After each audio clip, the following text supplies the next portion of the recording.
Hi everyone, my name is Kendrick and welcome to ENFP Mail. Today I get to interview Cinzia. So welcome. Hi, how are you? Did I say your name right now? You did. Well done. When you got your typing results back, what did you get? Like, what is your exact typing result? Right. I am audio and then N-E-T-E, play, consume, sleep, blast. So blast last. So blast last, okay. But I'm still talking. Jumper ENFP. Right. And then what did you think and how did you feel when you got your typing results back? You know, it was really, really strange. I mean, it felt like, because I knew that my self-type was something was wrong with my self-type. But I couldn't put my finger on what exactly was wrong with it. And when I got the final result, the official result, it was like a picture that was slightly blurred. And then the camera shifts just a little bit and then everything zooms into focus. And that's how it felt to me. So it felt weird, but it made perfect sense. That's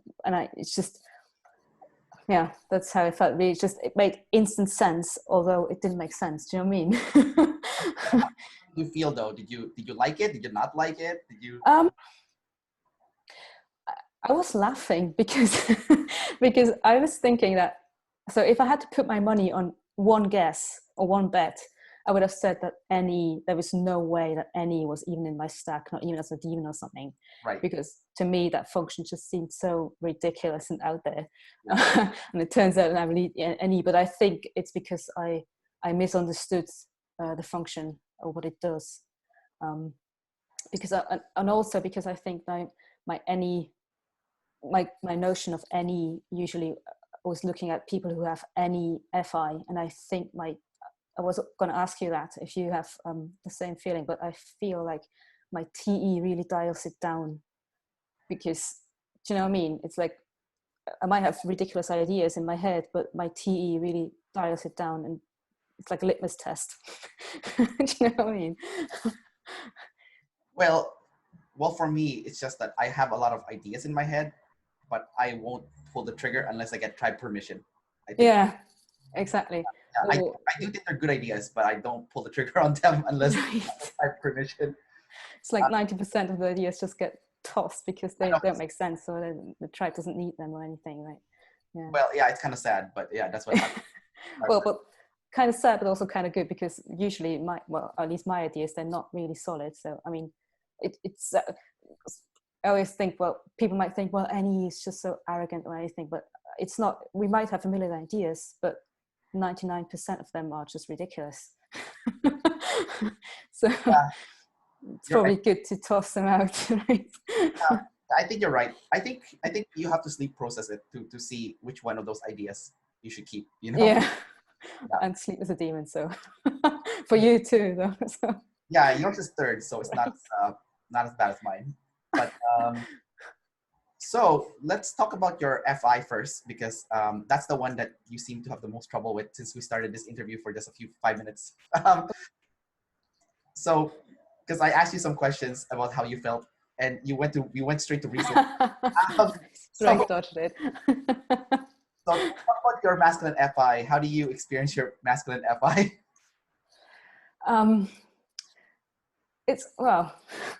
It's probably demon FI and demon sleep, so I haven't even thought about that. So, but when I think about it, I feel like my TE and my FI are in the middle, and my FI is my demon, but it's masculine, and I always picture it feels like a tug of war.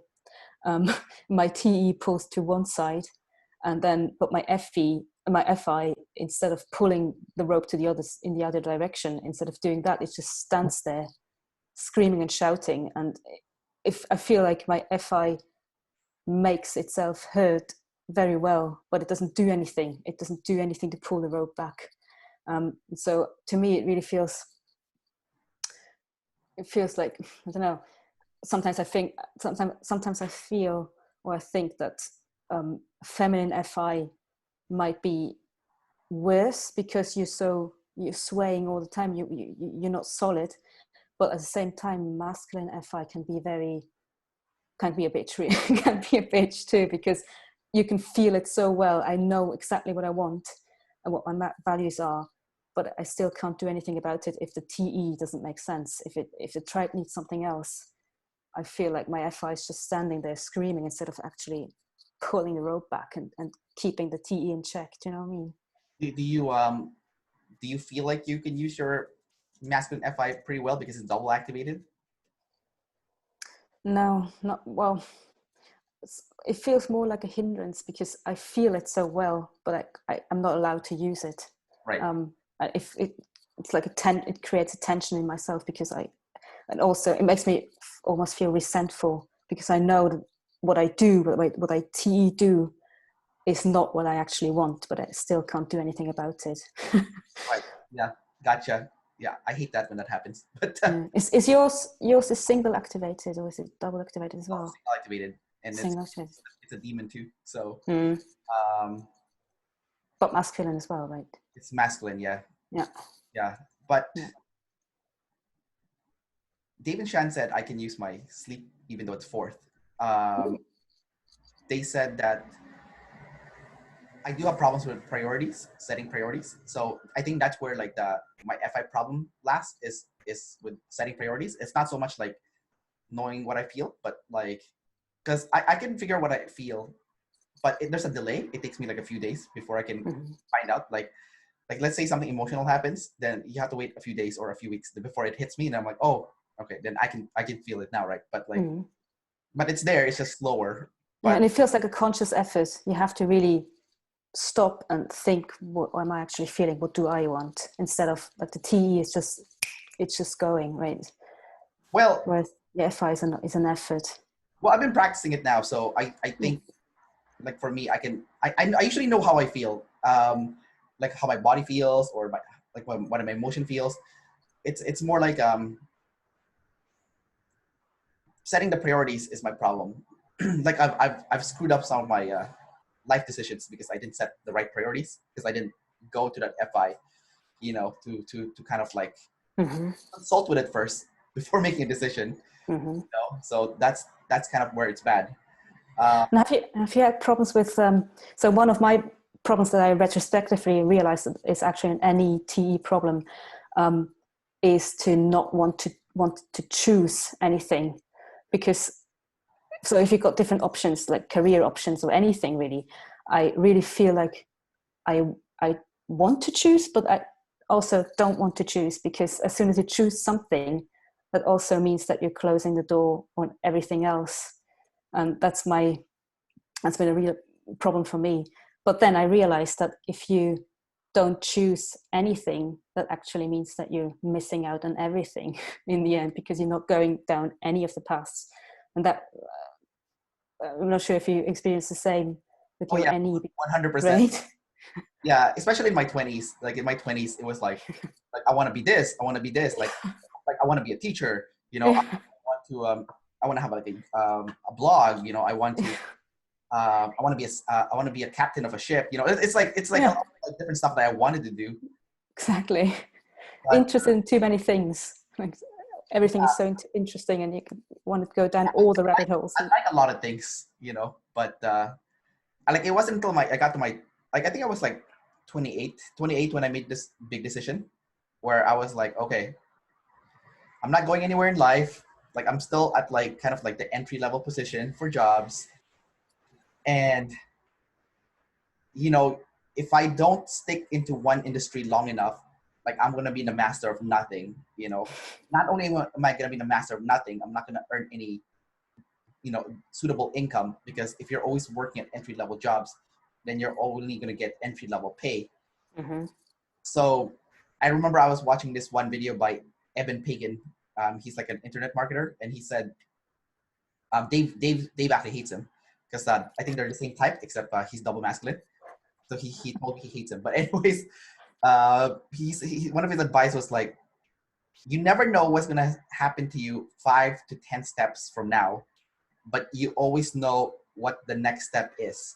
So take that next step, and then after you take that step, the next step after will illuminate. So don't overthink it. Don't overthink it. Just take the next step. Yeah. And it sounds very SI as well, doesn't it? Well, he's an INTJ. He's an INTJ. But yeah, That's it true. sounds like it's SI. The advice sounds like SI. Mm. It's NF if anything, because it's talking about like taking a hypothetical step into like the unknown, and then when you take a step, like a bright light will open the next step, and so for me, I stepped onto the fitness industry, right? And then there was another guy that said that, in life, like it's like a curve that's going upwards like this. So maybe like for me, for example, I went to fitness, right? But then after fitness, I realized, okay, really, I was good at coaching and public speaking. So I started going towards travel and doing public speaking and coaching through that. Then the ENFP male came out of nowhere. So it's like, it's like pivoting. So But now, one leads to the other, and then the other one it's down the road somewhere. You get somewhere where you never thought you could end up. But right. But then where I messed up with priorities and FISI, like sleep processing, was that, I think I was 3 or 4 years in my fitness industry when I started to start my own fitness business, where I would go to people's house and train them. And what happened was that because I didn't consult with my FISI, my business, after the first 4 months I made profit. After the first 4 months, it went downhill, lost all my money, went back into debt because I just paid off my debt too. Like the reason why I was working in fitness for another company was because it was a stabler job. I was working 100% sales commission. But after I paid off my debt, that's when I started my own business. But the problem was, number one, I didn't have a nest egg of like extra money. I started the business with no money, so which is already stupid to begin with. You couldn't do it anymore. Granted, I did make profit the first 4 months, but where I really messed up was the FI, where I didn't think to myself, I'm like, okay, do I actually like this? Well, 10 to 20 years from now, can I still see myself doing this? And the answer was no. Hell no. I hate this. I hate doing this. So because I didn't consult with that first, I didn't put all my heart into it, and that showed into the business itself. But when I asked about when I did the travel and the ENFP mail stuff, I did ask myself that because I learned my lesson, and yeah, I'm still doing it right now, and I'm not gonna drop it anytime soon because I can see myself doing it for the next 10 to 20 years. So I don't know how it is for you. Like, what do you experience with your life? Are you still in the dabbling phase, or are you now drilling a hole? I think I've been accidentally drilling a hole for a few years. I'm a project manager, and I've been doing that job for a few years, which is so OI, isn't it? That's why I thought it was OI. Like, manage all this, plan all the things, right? Which industry are you in for the project manager? Sorry, what was that? Which industry are you in for the project? Healthcare system sector. I work for the government. That's the biggest health ministry. Right, yeah, it's quite number one. So you're in the right path. No, but it was very. What was the guy called? The ST guy, the Cal something. That's exactly. He said something like, "You don't have to like it. You will like it once you're good at it." And it's, for me, it was exactly that. It's so TE, but it was exactly that. I just started this job, and then completely by accident got assigned this project, and now have been doing this for 5 years or so. And now I actually like it because I'm good at it. Right. It's just so not FI, I know. But no, that's interesting. It's interesting he said that because I completely disagree with him. But because I'm really good in the fitness industry and I hate it, so it's like Yeah, that's true. But That's true. Yeah, but you like what you're doing, so and that's good.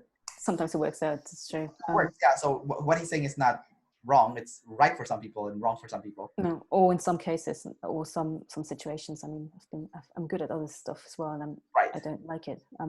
Apparently, I'm good at play energy, but I hate it. But play is my first animal, so I guess I should be good at it. That's interesting. I'll ask you more about that. Let's go back to the FI real quick before we jump into the play. Tell me your top 5 values. Oh my God. FI values. Honesty. Like, don't hide anything. Reliability. What else? Oh my God. It's just like the top T1. What was that? The TI truth, but I'm failing really bad right now. Top 5 values. Because I haven't sleep processed that yet. only asking you because you seem pretty good at the play stuff and stuff. So I'm going to start the interview. The one that you were like going back to reasons nonstop is like like you're trying to avoid the FI, right? So that's why I'm asking you. I'm dodging it. Other stuff it'll be easy for you to answer the other stuff. That's why I'm going straight for the FI. You know your values. You know it. It's in there. It's in there somewhere, but I haven't sleep processed it. I mean, my first reaction is to ask, what do other people say? What does the tribe say? What does TE write? Just No, look but at life. Like, what would you not compromise? No matter what. Like, no matter what the tribe wants you to do, you're not gonna do what the tribe says if it compromises this value. You know. Like, I'll give you an example. Like honesty is what a lot of people, right? Like, no matter what, they're not gonna lie. You know, it's like one values. You know, don't care if I'm tribe above self. The moment you step on this value, I'm not gonna be tribe above self at this point. You know, like yeah. Or I would say betraying my integrity. Or I have a very strong sense of fairness. Like, well, obviously, TE fairsies game, and I wouldn't compromise on that, I guess. So if someone asked me to favor someone else just because, I wouldn't do that. Equality then? Is that one of your values? Yeah, I guess. Well, yeah, well, it should be for everyone, I guess. Is it fairness or equality? Fairness, I'd say. For more along the lines of equal rights or equal opportunities. Equal opportunity. Okay. Yeah, and then you have to make something of it, obviously. But yeah. I'm trying to think if that's a value. Probably not, right? That's not like it's a value. I'm not good at this FI stuff. Not yet. I'm working on it. We'll loop back to this later on in the interview, okay? We'll loop back to this. Right. Okay. This is really a problem area. Let's go with your feminine TE. How do you experience the feminine TE, you know? It's hard to say because I don't really, I mean, I see it, but it's so normal to me that it's just every day. I mean, I always used to say I would have been I'm good at negotiating between two parties, or like a mediator role. To play a mediator role is really something that comes naturally to me because I think I can see the other person's point of view really easily and then try and work with that and try to find a solution that works for both people without making someone feel bad or without making someone feel undervalued or something. That always has played out really well in my work life. So in meetings, for example, where there's difficult meetings and two parties wanting something different. And I didn't realize that before, but I see myself in a group of different people, and some people really have difficulties with that. And that's how the relativity game, right? That's how I realized, hey, I'm actually better at this than other people because it's a natural thing, I guess. So you can see where you stand in the tribe then. Like yeah, I'm right. And I think I'm very movable on the outside and really trying to work with the people. But then obviously the masculine FI knows where the boundaries are, and I know what I want, but I'm trying to get there in a very fluid way and really trying to work with the people instead of against them. I guess that's how you could say it. Yeah. But you work in collaboration instead of working opposed. Yeah, instead of confrontation, I guess. But you could also say, I mean, you could probably also say that this is a bit sneaky or not honest, because obviously I want to manipulate them as well, just like the masculine T's do it as well. Yeah. But they are more open about it. They just say how it is, whereas the feminine T's would be more the backdoor approach, right? Just, you know, yeah. I'm not going to say that I hate you, but I kind of do. Do you know what I mean? It's a feminine way of backstabbing people, which is not really nice, but yeah. You feel resentment when you get run over because you're feminine TE? Yeah. I think it's more, it's got more to do with, I get very resentful when people don't do the same things for me that I do for them, because I take it for granted that anyone or everyone would do the same thing for me. I see. Because I bend over backwards for everyone that I care about without them asking me. Right. And then when they don't do that, because there might be DI at the top or something, and they don't even realize that I'm doing that, and I get very resentful, because I'm assuming that they should do the same for me, and I'm learning to see that this is not the case, because this has caused tensions in the past. Okay, so this is a problem that I have a lot also. At least in the past, it's pretty much setting boundaries. Because like I do stuff for people all the time, and they don't respect me later on, right? Like let's say when they want to make a plan, then I go along with their plan. But when I want to make a plan, they don't go along with my plan. They kind of just flake on you or cancel you. So that when they flake or cancel on me, I get really annoyed, right? To the point where when it happens repeatedly, I get really pissed off. So it's only this year that I'm learning to set boundaries. So let's talk about setting boundaries. You have double masculine sleep like I do. But because yours is third, not fourth, you're going to be better at hitting the brakes when it comes to the tribe trying to take advantage of you. So you kind of know, okay, you know what? You're taking advantage of me. It's time to hit the brakes. And I'm going to tell you that I don't like you, or I will stop talking to you altogether. So for me, I usually I hit the brakes at the wrong time. It's already too late. Like I already hate this person, and I don't want to talk to them ever again. And I already hit the brakes, and I kind of say, okay, you know what? They're not my friend anymore. And sometimes I still actually want them to be my friend, which actually happened to me last year when I had to repair something that I cut off someone.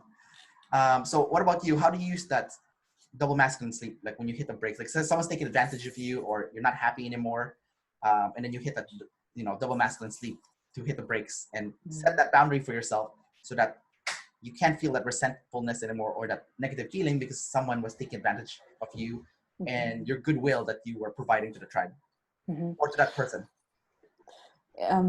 Yeah, it does definitely take a long time for me to cut someone out of my life as well. So I'm not putting on. So sleep is definitely still very much a demon for me as well. But I think so. What could happen is probably my tidal waves would probably come sooner than yours, or more frequent, but probably less severe because they're more frequent, right?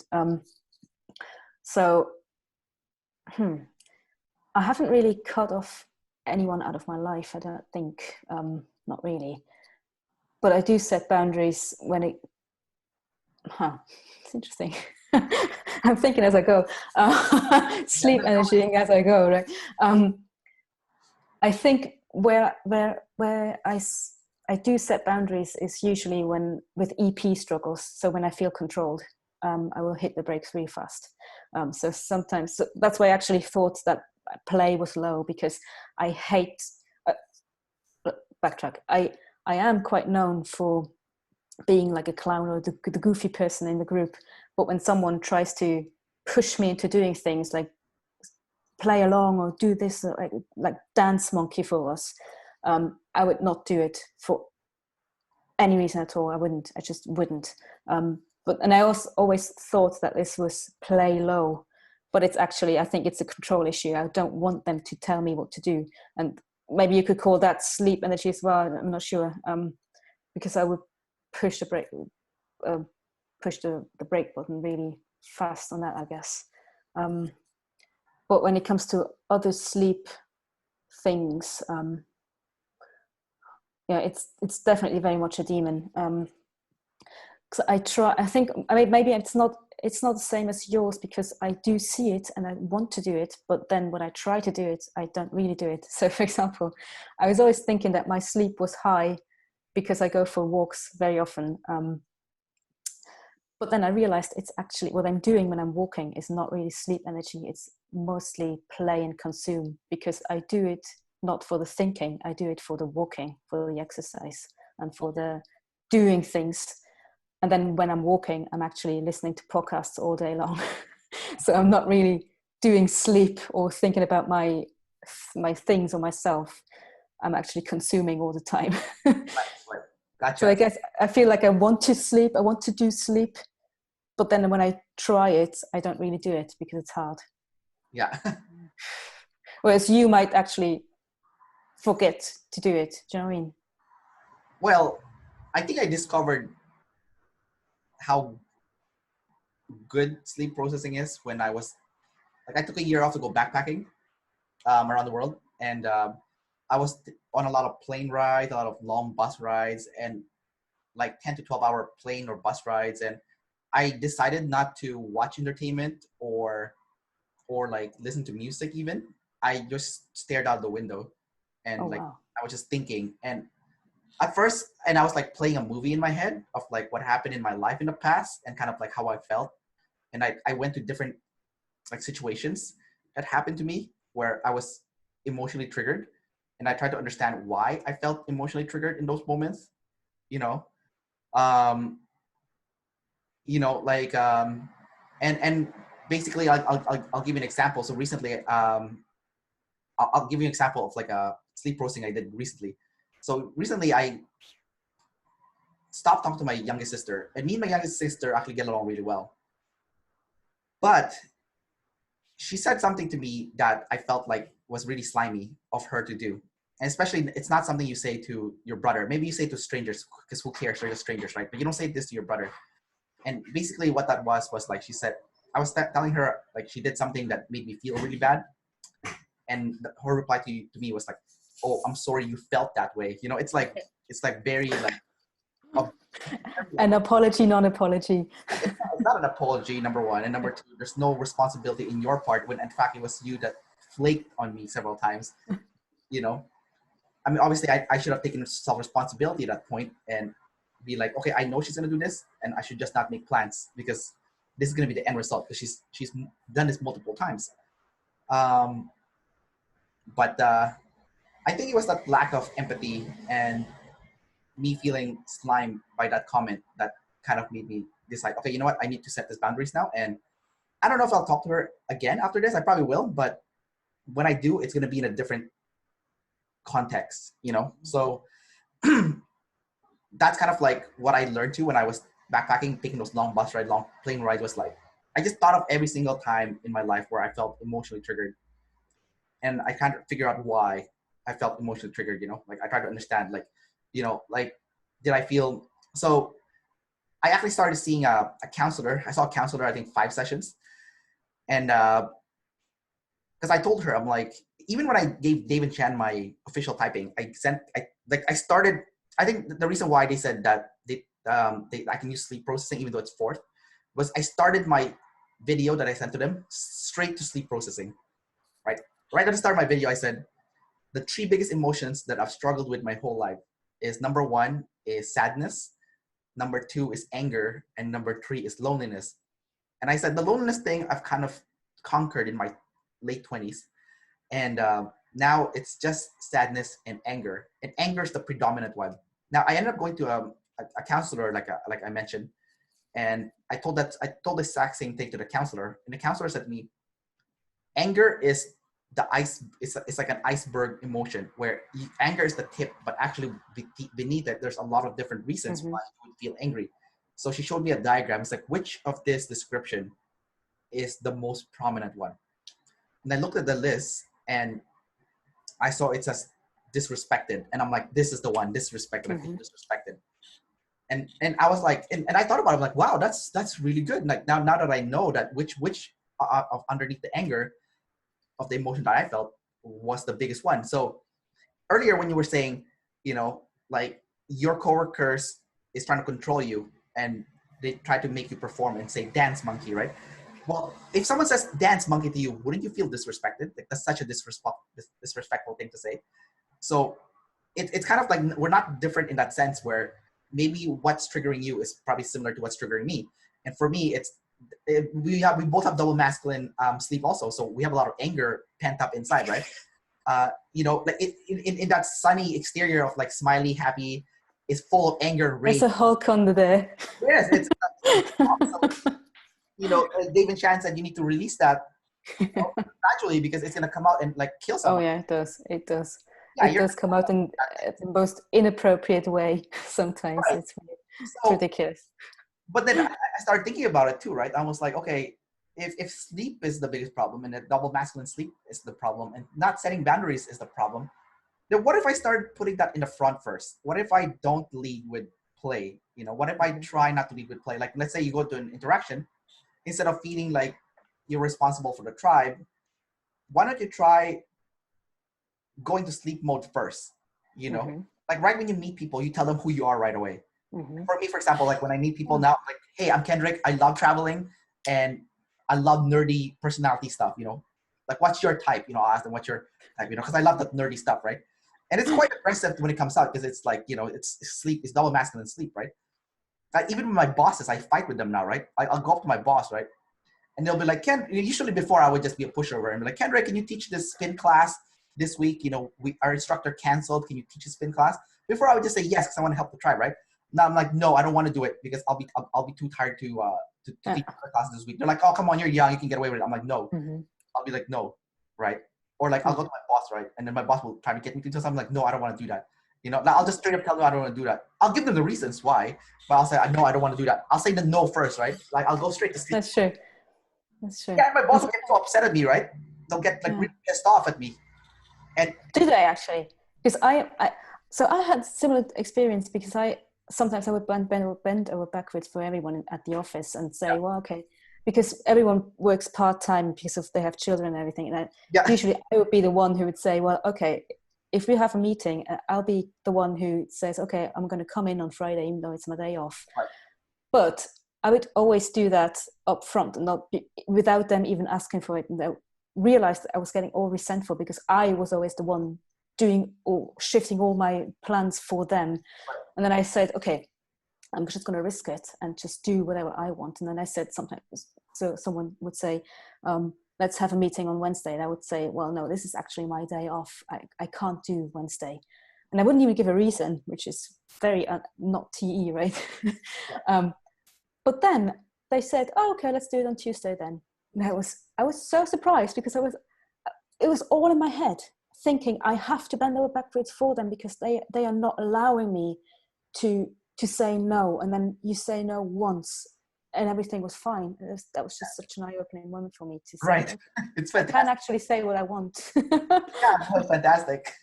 Right? Yeah, no, but I find it very interesting when you said you did some sleep processing on that plane.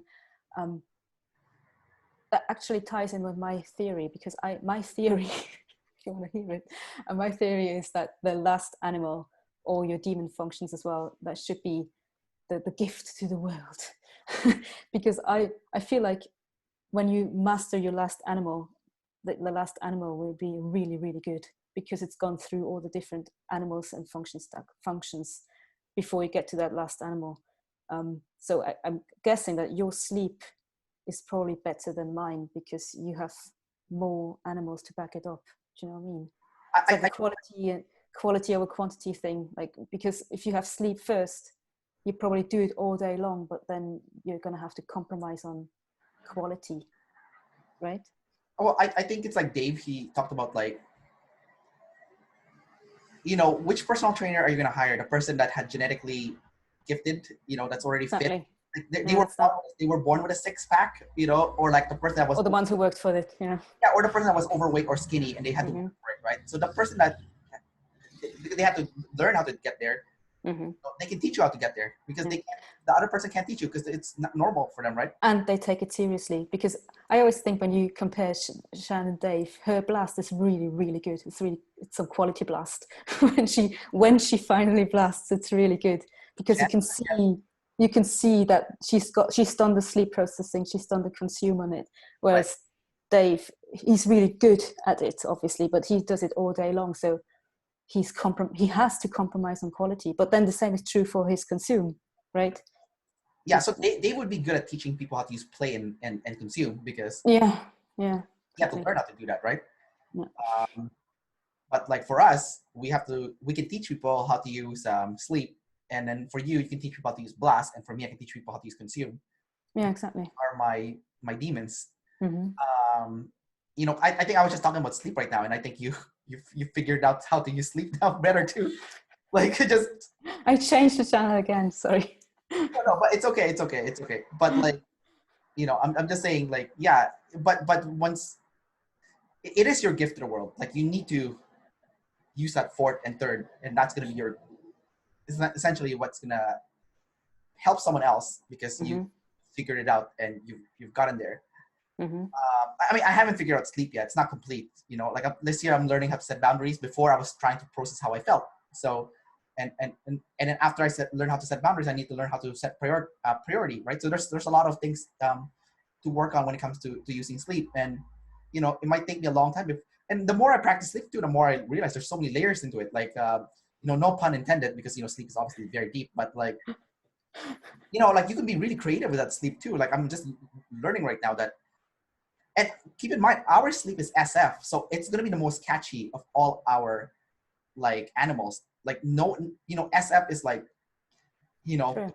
like if people don't think it's cool, then no one's going to pay attention to it, right? So actually, if you want people to pay attention to you, you do need to use your sleep because your other stuff is boring to people, right? That's true. Maybe your consumer is not the NF, but it's okay. But like, you know, and there's obviously place for NT and ST, but I think it all starts with SF, right? So, you know, I have SF fourth and you have SF third. So this is going to be an area that like what we need to work on essentially. But I need to ask you a lot of questions because you've kind of switched the role. You've been interviewing me, so I need to go back to you. I hate when this happens. Sorry. No, it's okay. I'm blasting it. Yeah, you know, you're just playing consume, but it's okay. It's okay. I know I realized that because I was interviewing some people before who had like blast and play as demons, and I was like, okay, for those people, they need something to work with, so I'll talk first, and then. But okay. So it's okay. No worries. Don't worry about it. You have double activate consume. So what is your double activate consume like? Hang on. So consume would be my NEFI. Well, I don't even know. I consume. What do I consume? You consume NF stuff? No, not really. I'm big into podcasts, but all the podcasts, like from the, what do you call it, crime stuff, true crime stuff, or SF stuff. Sport, yeah. Is that that's true? Yeah, it's fiction. But yeah, it's true. But I'm not really. How can I say? I consume all this. I'm not really paying attention to what I consume. That's what I meant with the quality over quantity. I just do it all day long. I can't not consume anything. Whenever I do something, if I'm on a train or going out or anything, I'm always listening to podcasts or reading something or watching something. I can. What if someone starts telling you about like personal development? Like, okay, if you do this is going to be the best way for you to develop as a person, how to grow as a person. Yeah, that's true. Yeah, you could say. Yeah, you could say that. I'm interested in that as well because MBTI, that's how I got into the OPS system, being interested in all this NF stuff, you could probably call it, or seeing different. Yeah, that's true. I am consuming. So I wouldn't say I'm definitely not consuming SF stuff. That's for sure. The crime stuff that you're consuming is. Oh, that's true. Yeah, but what I meant was more like buying clothes and makeup and all that stuff. So you're not consuming. You're consuming. Yeah, I'm mixing things up again. Oh, you're right. But I'm definitely not doing that kind of consume or like the food stuff or something. So that would be SE. But... Yeah, exactly. Yeah. I mean, people who are testers. You like to do that too, but you're not a tester. You're a master. No. So, talk about your blast last. How has that been a problem? ST blast last. Like, are you not sensory clear when you give explanation to people? Like, do people get confused and stuff? I don't think so. Well, because I was always thinking, I wasn't sure if I was S or N dominant at all. And then when Dave said, "Oh, you don't make any sense," I thought, well, is that true? I don't know, because I can't see myself. Anyway. An example of like ST blast. Can you like So you live in See, Bristol, right? So tell me how to get to the train station. oh my God. well, well, the thing is, I think I'm not too bad at talking. I don't think so, but I think I'm talking through my play. But where I can really see my last is things like getting started or initiating things, or I've got this procrastination going on very strongly, and that's definitely been the problem. And I didn't realize that was blast last, because I always thought, oh well, I talk a lot. I'm not one of those people who can't say a word or anything. So I thought I was blast savior, actually. So that took me by surprise. But now that I realize or understand blast better, I realize, well, obviously I'm blast last. I can see why they say that. Because I've got this. But I think my problem with blast is not, as I said, it's not talk, but it's the narrowing down and then talking. I just talk through my play, and so probably I don't make sense. What about giving instructions? Can you give me an example? Like give me some step-by-step instructions for something, like anything. I guess I could, but I hate it. No, but don't use play right now. Use blast. Okay. You're using play. You play. Don't stop using play. What do you want me to explain? Stop using play. Use your ST blast. Like I want to see if you can do it or not, because like I can't think of an example. okay, no, that's fine. You are blast last, so it's fine. I should have loaded that one first. Give me 2 days to think about it, and then I can blast about it. The recipe for a like a food or something or something, or like it could be okay. I'm breaking out in cold sweat now. How do you fry an egg? Like you tell. Okay, you take the pan, put it on the stove, and you crack the egg in it. Yeah, that's ST blast right there, but it's hard for you. Like even it's ridiculous, because why would anyone want to know that? See, that's what blast last is. Blast last is. Why would anyone want to listen to me blasting at you? Why would anyone want to listen to this nonsense that I'm talking? No, because you know how to do it. I've seen you do it, but you teach me how to do it, and you can't teach me to do it because you're blast last. No, I mean, that's what they always say, right? Absolutely, everyone can do everything. It's just a respect thing, I guess. And I can't blast if I haven't consumed first, or because I always feel like I don't know enough. So, for example, after university, I trained as a teacher for half a year. Okay. And I stopped because my biggest problem was that I thought, who am I to teach those students? Because I don't know enough.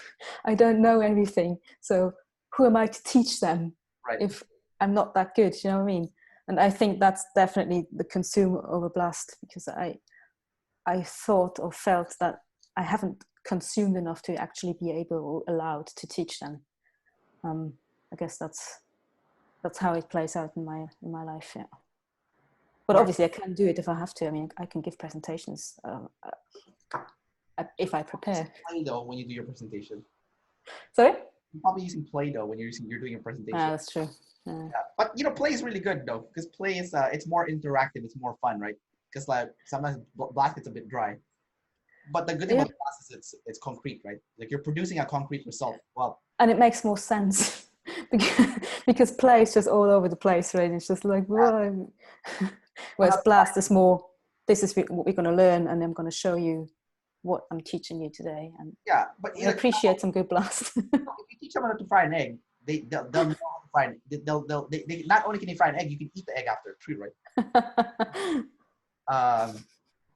So let's talk about masculine and feminine. So you are audio and kinesthetic. So let's start with the kinesthetic side first. Like, are you good with like learning exercise of movements pretty quickly, or do you have good body awareness when it comes to like movements and stuff?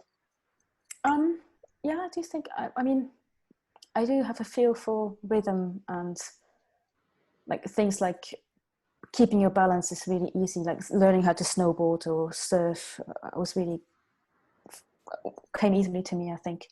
But I can definitely see that I'm not, compared to SC dominance, I'm definitely not as good as them. I have to learn. I think I have to learn everything through my T. So I'm into powerlifting, for example, which is like weightlifting things. And I think now I can actually use my intuition, or just do things according to how I feel.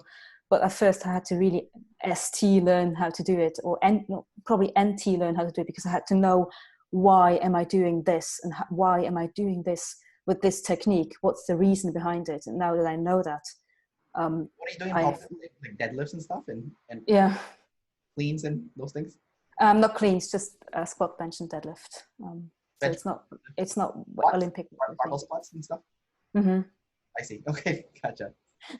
It's my SI training, because that's what Dave said. It's like, and I think something in me knew that this was something that's good for me, because I'm not doing it for for looks or numbers or anything. I'm really doing it for the discipline, because you have to train 4 times a week, and it's hard, and it's always hard. I'm never motivated. Well, I'm sometimes motivated, but you can't take motivation as a driver. You have to really use discipline. And I think subconsciously I've been doing this because I knew something in me needs this consistency and this discipline. I don't know. You have consume and sleep together. So even though it's second and third animal, Dave and Shan had said that if it's together, even though it's second and third, you tend to go towards that direction. So blast play or play blast together, you become a crackhead, and sleep consume sleep, you become a mope. So do you get like into like a deep introversion mode, every week? Mm-hmm. Yeah. What does that look like? And when does it happen? So I always knew that I'm not very extroverted, but I knew. So it's weird, because now I feel very extroverted, because I'm in a play mode. Yeah. And that's always the case. Whenever I'm out and I meet people, or even in the shop and I'm talking to stuff or anything, I'm very extroverted. But inside, I always knew that I've got a very introverted side as well. So when I'm by myself, I really want to be left alone all day. Just even in the office, just leave me alone. I don't want to talk, because I know that as soon as I start talking to someone, I'll have to be extroverted, because it's a compulsion. So it's like, I want to be sleep and consume. This is I'd say 60% of the time I'm sleep and consuming, like moping. But whenever I meet people or engage with people, I'm definitely very extroverted, but that drains me. Do you know what I mean? It's like, it's always pulling me in 2 directions. It's hard. It might be hard to see now, because might be coming across very extroverted. Is it the extroversion that's draining you, or is it the FE that's draining you? Because I find that if I'm talking to someone and they're FI dom and they're talking about their feelings and their life struggles and their authenticity and whatnot, then I don't feel drained at all. Like for me, this is like, like when someone shares to me about their passion, about their life, then I feel really good. But the moment it's like a fake conversation, like a fake, like you get to deliver good customer service, even if you don't feel happy inside, Oh yeah. or you're dealing with like annoying people at work, or like they're being pretentious, and you're like, so is it FE that drains you, or is it the interaction with people is draining you? Because it's not. Because for me, it's not the interaction. I like interacting with people, but if it's like a superficial FE interaction, I'm out. I hate you already. Like get out of my life. That's true. That's so true, because I've never really thought about that, but that's so true. So I think the most draining conversation for us would be an SE-FE conversation, where you talk about makeup and how Kim Kardashian looks or whatever. That's just so draining. But I think talking about the different connections in how OPs and MBTI connect and how this could work out for the tribe, I could do that all day long. That's true, because the play is NETE. And that's so true. Yeah, that's true. Yeah, and then with the, I feel like with the NEFI, you could also consume people's FI. So Mm-hmm. someone goes up to you and Mm-hmm. starts talking to you about like what they're passionate about, then you're gonna be like, Mm-hmm. oh yeah, I want to hear about it. You know, like Yeah. I feel that way when I talk to people, right? When someone tells Mm-hmm. me, it's like, for example, you start talking about like you being a power lifter. I'm like, oh, okay, tell me more. I work in the fitness industry too, right? So I'm like really interested in like, you know, like the kind of exercise people do, right? Like Yeah. I like Yeah. most exercises for CrossFit, right? CrossFit, but everything else is good, right? So, you know, Not doing CrossFit, but well, if you do it right, I guess it's still safe. But what's that? they've got a bad reputation, haven't they? The CrossFitters, because Well, you're not supposed to be doing barbell exercise in high rep, yeah, yeah. and then their Kipling is stupid. Like that's not a pull up, you know. But like that's a whole different story, right? So, um, okay, Cinzia, I have two last questions for you, and then we'll wrap it in. The first one is, what do you think you can do to work on your SI fourth? So you have like you're gonna be an EP, you have the don't control me bro syndrome, you know, like how can you work on it so you don't think it's like real and it's actually fake? It's just like you're, you know, you being an EP, that's why you resist it. But how can you work on it so you can work on that SI better? Where that be not resisting control or knowing the control is fake or just drilling deep into like a career or a passionate hobby like powerlifting. Mm-hmm. Yeah, I think these are two different things, right? So working on my SI in terms of discipline, I think I really have to work on the powerlifting thing and really do that and keep doing that even if I'm not motivated. Or maybe I should find something else as well. Do, I don't know, practice discipline with I don't know, daily habits or anything, or something like getting up at the same time every day. Where's Watson style?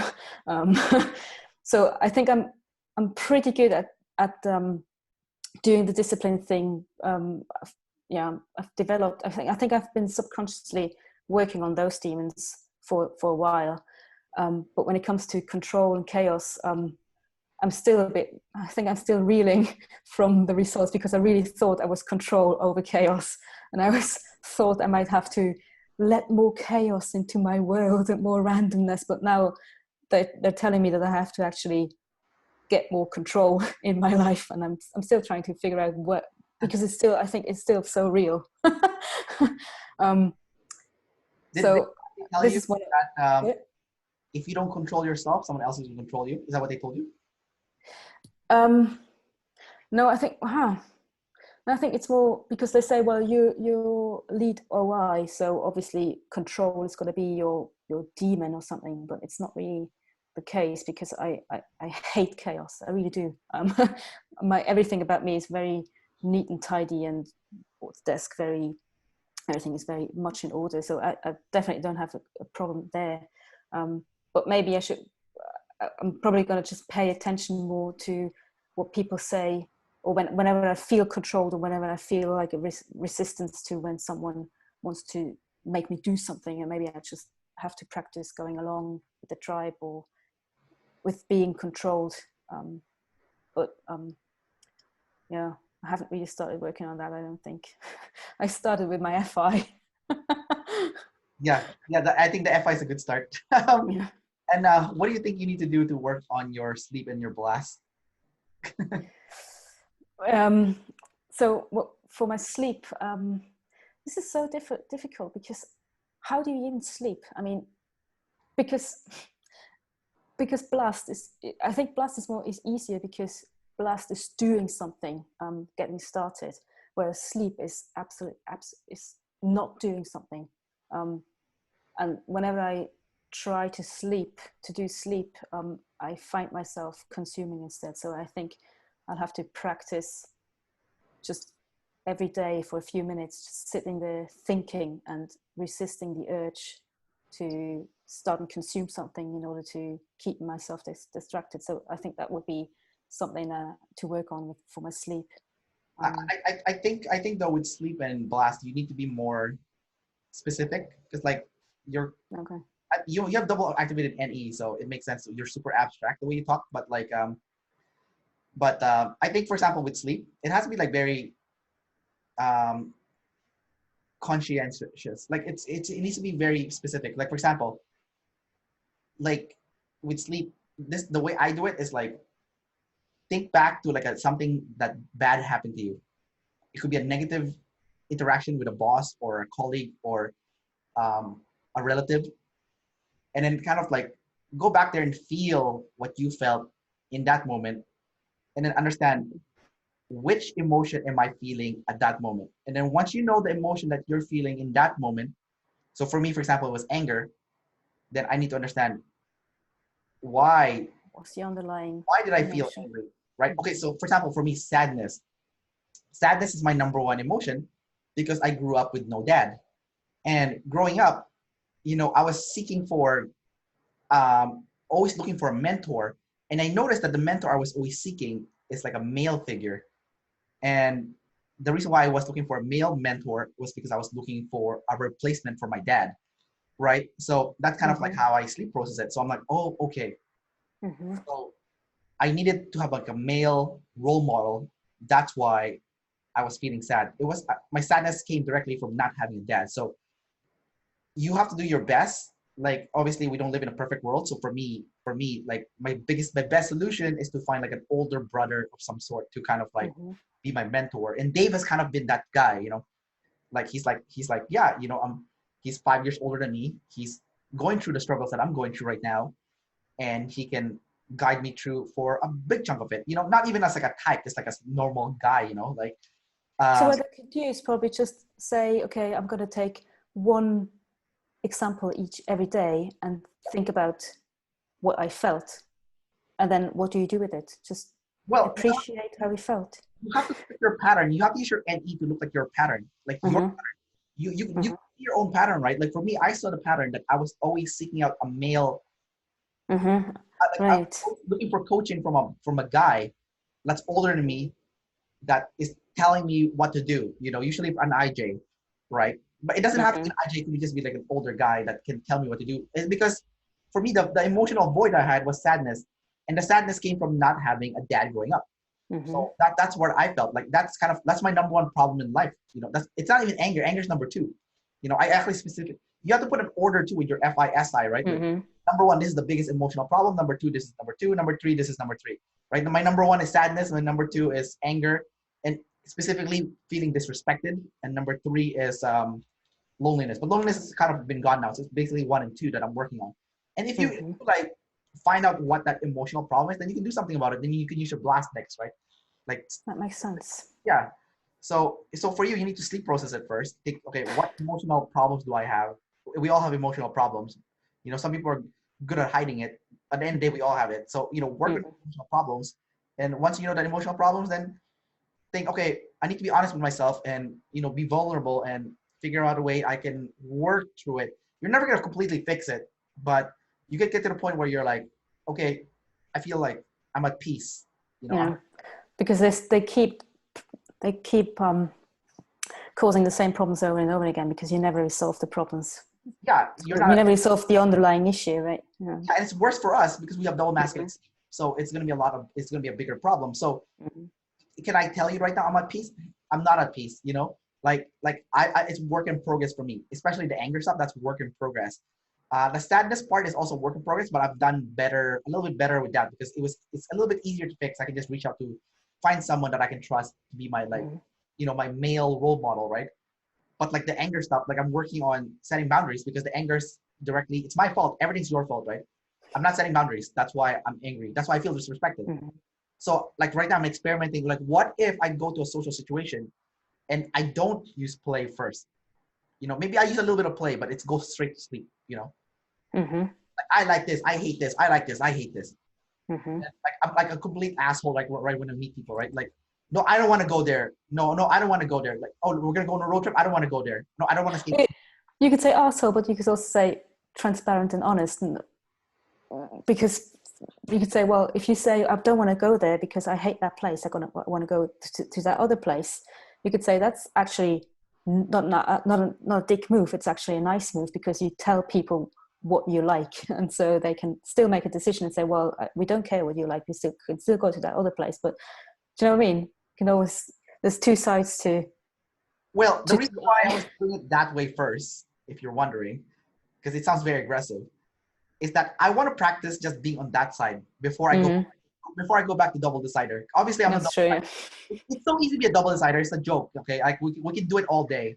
You know, it's like a joke. But clearly, our imbalance is we're too much on the tribe side, not enough on the self side, Yeah, right? that's true. So I'm not trying to go 60-40 right now. I'm trying to go 80-20 because I want to get used to like what's the best word for this? I'm trying to do immersion therapy on myself. You know, I want to be. Yeah, you're right. Yeah. I want to see what it's like to be a complete selfish asshole and just be in that world, and then slowly bring it back afterwards. You know. That's true. I think I'm still stuck at that in that stage where I have to, I don't know, rationalize my FI through my TE and say I have to show my FI in order to be useful to the tribe. Do you know what I mean? So that's the first step, and then the second step would then be to stand on your FI without having good reasons to do so, right? So that's where you're at. So you're obviously further than me, but it's work in progress. It's super hard. Like my anger is so explosive too, right? Like even like when I do interviews, sometimes I'm scheduling interviews with people, and usually if it's like an FETI person, like it doesn't work for them, but they don't communicate with me, like to reschedule or whatever, and I'm thinking to myself, like, you're a piece of shit. Fuck you. You know, that's what I'm thinking to myself, right? But now I'm kind of like calmed down a little bit. Like I kind of know that, okay, you know what? I need to learn how to talk to these people. And, you know, that's why we're learning ops, so we can learn how to talk to them. So that's true. I'm going to delay that fuck you reaction for later. Okay, I'll put like a 1 year, like before I call this person a fuck you piece of shit, like you're a piece of shit.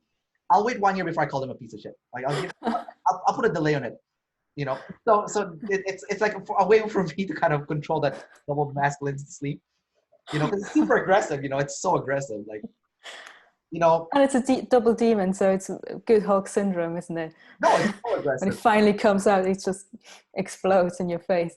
Yeah, like I have, like, I think I was being interviewed by Evelyn, and Evelyn, like me and Evelyn. Oh yeah, Evelyn. Yeah, I told Evelyn I have a ship list. Like I have people like there's people in op that is in my ship list, and then, you know, people actually message me after this, like, am I in your ship list? I'm like I'm not gonna tell people if you're in my shit list or not. You know, like, I do have a shit list. I'm gonna keep it to myself. It's personal. And I have a specific order of who's the biggest piece of shit and who's like, you know, the shit list charts. Yeah, there's people like I love, like I'm trying, people like absolutely love, and there's people who I think it's a piece of crap, right? The leaderboard. There's people who's a piece of shit, and there's people who I love, right? And everyone else somewhere in between. So, so I'm sure the FEs have that too. I'm sure the FEs have that too, but I don't know what their thing is. I don't think they. Oh, I have a phone call. Oops. I gotta take this phone call. All right, see you, Cinzia. Bye. Bye. Thanks for the interview.